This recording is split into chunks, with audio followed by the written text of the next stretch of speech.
Welcome back. कैसे हैं आप? आज हम टॉपिक शुरू करेंगे Newton second law of motion. Students, last video में हमने कवर किया था कि मोमेंटम क्या होता है। मैं एक बार आपको दोबारा से बताता हूँ कि शॉर्ट में कि मोमेंटम क्या होता है। मोमेंटम इसको किसे डिनोट करते हैं? स्मॉल p से, और इसका फॉर्मूला क्या होता है? मास मल्टीप्लाई वेलोसिटी, है ना। ये इसका फॉर्मूला हो जाता है। यही पढ़ा था ना, क्लियर? ये मोमेंटम का आपका फॉर्मूला हो गया। अब इसको पढ़ना इसलिए ज़रूरी था क्योंकि अब न्यूटन का सेकंड लॉ आपको इसको पढ़ने के बाद ही समझ आएगा। देखिए, फर्स्ट लॉ क्या था कि अगर कोई बॉडी रेस्ट में है तो रेस्ट में रहना चाहती है, मोशन में तो मोशन में रहना चाहती है, जब तक उसके ऊपर कोई एक्सटर्नल फोर्स अप्लाई नहीं किया जाता, राइट। और उसको लॉ ऑफ इनर्शिया भी बोलते हैं। आज का हमारा टॉपिक है Newton second law of motion. उसका स्टेटमेंट ध्यान से सुनिए। उससे पहले आप एक छोटी सी बात समझिए। मैंने वैसे स्टार्टिंग की वीडियोस में भी बताई थी ये चीज़। देखो, अगर मैं किसी भी चीज़ को टाइम से डिवाइड करता हूँ, ठीक है, तो उसको बोलते हैं रेट ऑफ चेंज ऑफ। क्या बताया मैंने? अगर मैं किसी भी चीज़ को टाइम से डिवाइड करता हूँ तो उसको बोलेंगे rate of change of. For example देखिए, ये सब डिवाइड कर दिया टाइम से, तो अगर कहीं ऐसे लिखा हुआ है मैथमेटिकली, अब आप इसको ऐसे पढ़ सकते हैं, ये लिखा हुआ है रेट ऑफ चेंज ऑफ। क्या लिखा हुआ है? अगर मैं बात पूरी करूं कंप्लीट, तो ये है रेट ऑफ चेंज ऑफ, ठीक है, कुछ भी हो सकता है ऊपर, क्या? x। तो रेट ऑफ चेंज ऑफ क्या? x। और पूरी बात कंप्लीट करते हुए इसको बोल देंगे rate of change of x with respect to time. क्या बोल देंगे? Rate of change of x with respect to time, right. अगर टाइम यहाँ पे अपॉन t है तो विद रेस्पेक्ट टू टाइम बोलना कोई कंपलसरी नहीं है, अंडरस्टूड हो जाएगा कि विद रेस्पेक्ट टू टाइम है। अगर यहाँ पे t लिखा हुआ है, अगर कुछ और लिखा हुआ होता, सपोज करो यहाँ पे लिखा होता z लिखा होता, तो ये बोल देते rate of change of x with respect to z, right. लेकिन अगर मैंने लिखा हुआ है सिंपली x बाई टी लिखा हुआ है, सो आप क्या लिख सकते हैं? इसको बोल सकते हैं rate of change of x लिखा हुआ है। क्या लिखा हुआ है? Rate of change of x। दोबारा देखिए, अगर कहीं लिखा हुआ है y बाई टी, तो आप इसको क्या पढ़ सकते हैं? Rate of change of y, okay. अगर यहाँ पे क्या लिखा हुआ है? q लिखा हुआ है, q अपॉन t, तो आप इसको क्या पढ़ सकते हैं? Rate of change of q, है ना, ओके। अगर r लिखा हुआ है तो आप इसको क्या पढ़ सकते हैं? Rate of change of r, ठीक है स्टूडेंट्स, ओके। अब एक चीज़ को थोड़ा सा और समझिए ज़रा। मोमेंटम को क्या बोलते हैं? p। अगर ये p लिखा हुआ है, p अपॉन t, तो आप इसको क्या बोल सकते हैं? ज़रा बताना एक बार। Rate of change of p, है ना, ये तो बोल सकते हैं। और p का आपको नाम भी बताया कि what is p? p is momentum. तो ये क्या बन गया? Rate of change of momentum. क्या बन गया ये? Rate of change of momentum. ये रेट ऑफ मोमेंटम कह लो फिलहाल आपको, है ना, चेंज छोड़ दीजिए कुछ सेकंड के लिए।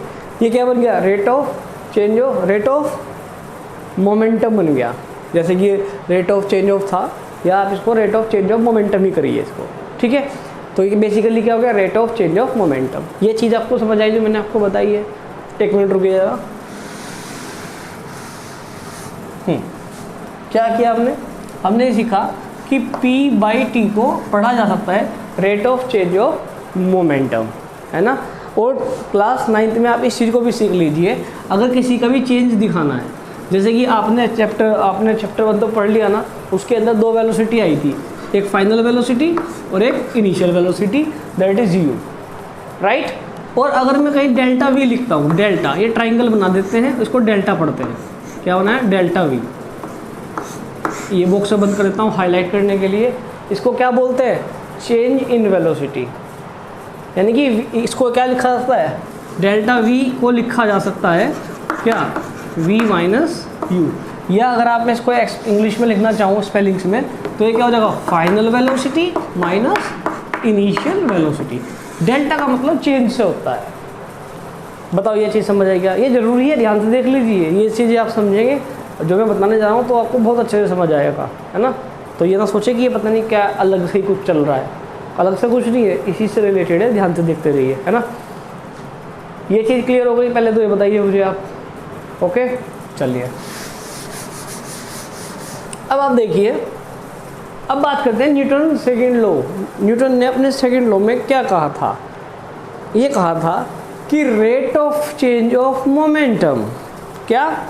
Rate of change of momentum. देखना जरा, यही लिखा था क्या? Rate of change of momentum. अब क्योंकि मोमेंटम के भी चेंज की बात चल रही तो डेल्टा पे लिख सकता हूँ कि नहीं लिख सकता हूँ? बताओ। डेल्टा का मतलब चेंज, स्पेलिंग को सिंबल दे दिया। Rate of change of momentum. अब जो भी कुछ कह रहा है वो न्यूटन कह रहा है, मैं कुछ नहीं कह रहा हूँ, ठीक है? मैं तो वो बात को लिखना कैसे है सिर्फ ये बता रहा हूँ आपको। Rate of change of momentum is directly proportional to force. बताओ बात समझ में आई क्या?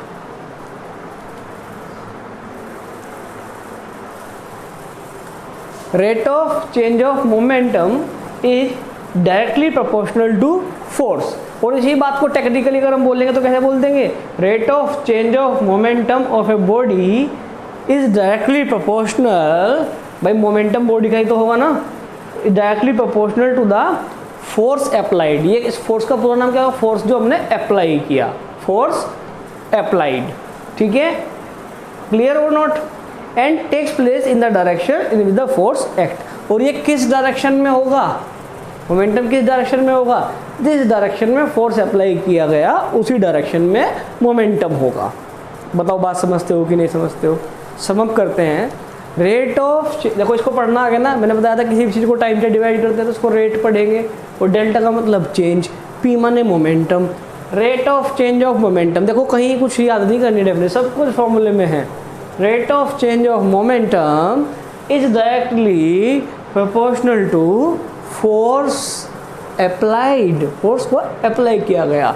अब क्योंकि मोमेंटम एक वेक्टर क्वांटिटी होगी, क्योंकि वो फोर्स से मिलकर के बनी है, जो क्वांटिटी वेक्टर से मिलकर बनी होगी वो भी तो खुद वेक्टर हो जाएगी ना, तो इसका मतलब मोमेंटम की भी डायरेक्शन होगी। कोई आपसे पूछे कि मोमेंटम की डायरेक्शन क्या होगी? जिस डायरेक्शन में फोर्स लगा जी, ठीक है? अगर फोर्स उस डायरेक्शन में लगेगा, फोर्स अप्लाइड की डायरेक्शन ये वाली है, तो मोमेंटम की भी ये वाली होगी। आर यू गेटिंग मी और नॉट? तो कहने का मतलब क्या हुआ कि rate of change of momentum is directly proportional to the force या applied force. Is that clear? Good. अब देखो इसी बात को सम अप कर लेते हैं और करके लिख देते हैं। एफ को ऐसे लिखा जा सकता है, डेल्टा पी अपॉन टी। बताओ स्टूडेंट्स, अगर मैंने ऐसे लिख दिया, कोई गुनाह कर दिया है ना? देखो ये ध्यान से देखिए, डेल्टा पी का मतलब क्या है? देखो पहले तो ये बताओ मुझे पी का मतलब क्या होता है? यही तो होता है पी की अगर बात करूँ एम इंटू वी, यही तो है। बताओ या कुछ और है? यही है ना? ओके, यानी कि v क्या है? जनरल वेलोसिटी है ना, फाइनल है ना, इनिशियल, सिंपल मोमेंटम है। लेकिन अगर मैं आपसे कहूँ कि डेल्टा p निकालना है, यानी कि चेंज इन मोमेंटम, और चेंज का मतलब क्या होता है? Final minus initial. तो इसका मतलब क्या हो जाएगा? Delta p final momentum minus initial momentum. बोलो, ये तो हो जाएगा ना? इसको थोड़ा सा मैं इधर लिख देता हूँ। डेल्टा p क्या हो जाएगा? Final momentum minus initial momentum. बताओ ये होगा कि नहीं होगा? यही तो होगा ना? Okay, delta P. अब इसको सिंबल में लिखना हो, देखो मोमेंटम फाइनल हो इनिशियल फॉर्मूला, तो मास इनटू वेलोसिटी रहेगा। तो क्या बना दो फॉर्मूला, और फाइनल मोमेंटम की बात हो रही है तो वेलोसिटी भी कौन सी ली जाएगी? Final velocity mv, right? अब माइनस है यहाँ पर, इनिशियल मोमेंटम है तो मोमेंटम ही, मोमेंटम का फॉर्मूला मास इनटू वेलोसिटी। तो मास, और जब इनिशियल मोमेंटम है तो वेलोसिटी भी कौन सी होगी? Initial velocity. तो यहाँ पे क्या आ जाएगा? u। तो डेल्टा p को क्या लिख सकते हो आप? m कॉमन ले लो, v माइनस u। बताओ ये चीज़ समझ आएगी आपको नहीं? डेल्टा p को क्या लिखा जा सकता है? m v minus u। Got it? ये वैल्यू को यहाँ पे पुट किया जा सकता है, इसको आप यहाँ पे पुट कर दीजिए तो क्या मिलेगा आपको रिजल्ट? आपको रिजल्ट मिलेगा f, यहाँ पे m कॉमन ले लीजिए, अंदर बच जाएगा v minus u upon T, right? Clear students? ये रिजल्ट आ जाएगा, ध्यान से देखते रहिएगा। इसको कहीं देखा है रास्ते में मिला था कहीं ये? कहाँ मिला था? चैप्टर 1 में मिला था, वहीं से तो आया हो। क्या थी फर्स्ट इक्वेशन? याद करो। v इक्वल टू, नहीं याद है? v equal to u plus a t. ज़रा एक बार यहाँ से है ना, आप इस वाली इक्वेशन से ये निकाल लो, a निकाल लो यहाँ से। देख के बताना मुझे v minus u upon t ही यही निकल करके आएगा क्या? अगर आप पहली इक्वेशन से a निकालते हैं तो v minus u upon T तो निकल करके आएगा। तो ये क्या हो जाएगा? इस पूरे की जगह क्या लिखा जा सकता है? a। बताओ बात समझ में आई कि नहीं आई? क्लियर? प्राचीन काल का नियम है, मैं पहले से बता चुका आपको, स्टार्टिंग में भी बताया था। जब भी दुनिया में प्रोपोर्शनलिटी हटेगी, इक्वल टू आएगा और कुछ ना कुछ कांस्टेंट आएगा। ठीक है, तो क्या लिखेंगे? ये आ गया इक्वल टू, प्रोपोर्शनलिटी हटती है, इक्वल टू आता है, कांस्टेंट आ गया के। हर जगह अलग अलग आता है, बस उसके नाम बदल जाते हैं। तो f इजिकल टू के एम ए। के क्योंकि कांस्टेंट है तो एक्सपेरिमेंटली निकाला गया है। आपको 9 में फिलहाल इतना याद रखना है वो एक्सपेरिमेंट क्या था, कैसे आया, ये कुछ नहीं याद करना अभी आपको 9 क्लास में। आपको बस ध्यान रखना है कि के कांस्टेंट है जिसकी वैल्यू एक्सपेरिमेंटली निकाली गई है, और वो कितनी मान ली? के इफ़ के की वैल्यू 1 हो। तो इस फॉर्मूले में जब आप वैल्यू भर देंगे एफ इजिकल टू कितना जाएगा? M A. राइट, तो अब समझ में आया फिजिकल टू एम में कौन सा फॉर्मूला है? न्यूटन के सेकेंड लॉ का फॉर्मूला है। बात समझ में आई कि नहीं आई? तो स्टूडेंट्स, ये क्वेश्चन बड़ा इंपॉर्टेंट है, आपसे कोई भी पूछ सकता है कि न्यूटन सेकेंड लॉ क्या है। ज़्यादातर मैंने देखा स्टूडेंट्स ये बताते हैं, स्टूडेंट्स भी बताते हैं, और जो पढ़ाते हैं कितनी बार वो भी बता देते हैं कि F is equal to M A Newton second law है। F is equal to M A Newton second law नहीं है।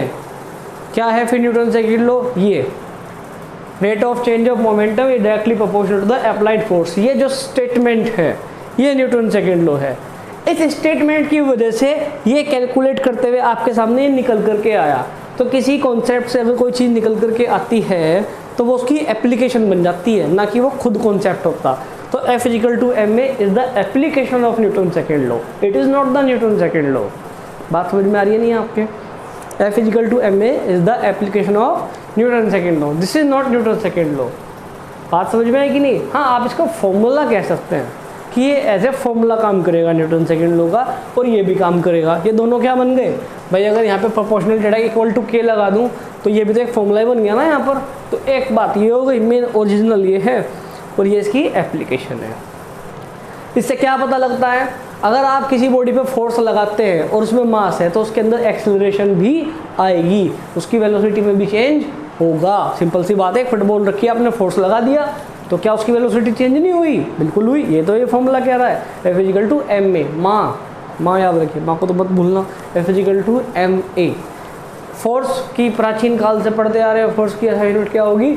न्यूटन। मास किस में होगा? केजी में। एक्सेलरेशन मीटर पर सेकेंड स्क्वायर में। तो जब आप यहाँ पे दोनों SI यूनिट में भरेंगे तो इसका आंसर आपको किससे मिल जाएगा? न्यूटन में मिल जाएगा। बताओ इतनी बात समझ में आई क्या? देख लीजिए इसको एक बार।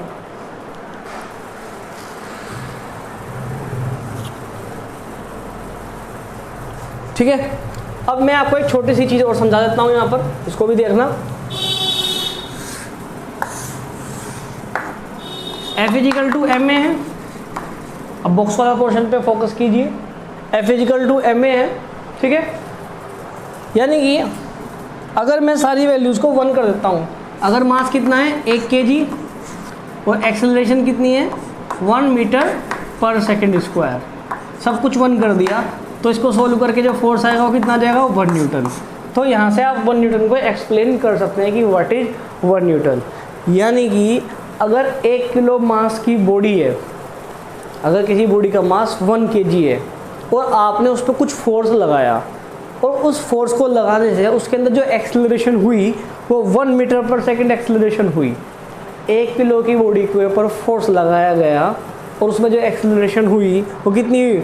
1 मीटर पर सेकेंड स्क्वायर हुई। तो आप ये डिक्लेयर कर सकते हैं कि जो फोर्स लगा है दैट इज 1 न्यूटन। बताओ स्टूडेंट्स, बात समझ में आई कि नहीं आई? तो ऐसे 1 न्यूटन को भी डिफाइन किया जा सकता है। तो न्यूटन सेकेंड लॉ क्या था? मैं दोबारा रिपीट कर देता हूँ। Rate of change of momentum is directly proportional to the applied force. And the direction of the momentum is in the direction of the applied force. Applied force की जो direction है वही मोमेंटम की direction है। ठीक है students, इसको prepare कीजिए। ठीक है, इसके जस्ट नेक्स्ट वीडियो में मैं आपको इसके एग्जाम्पल एक्सप्लेन करूँगा कि इसके एग्जाम्पल कैसे काम आते हैं या कैसे इसको अप्लाई किया जाता है। ठीक है, इसको प्रिपेयर कीजिए। आपके सिलेबस में ये डेरिवेशन नहीं है, क्लियर। आपको सिंपली इसका स्टेटमेंट लर्न करना है या फॉर्मूला करना है, और इसको करने में भी कुछ नहीं है। ठीक है, अगर किसी को कुछ समझ नहीं आया तो वो मुझको कमेंट में डाल करके पूछ सकता है। Till then bye and take care.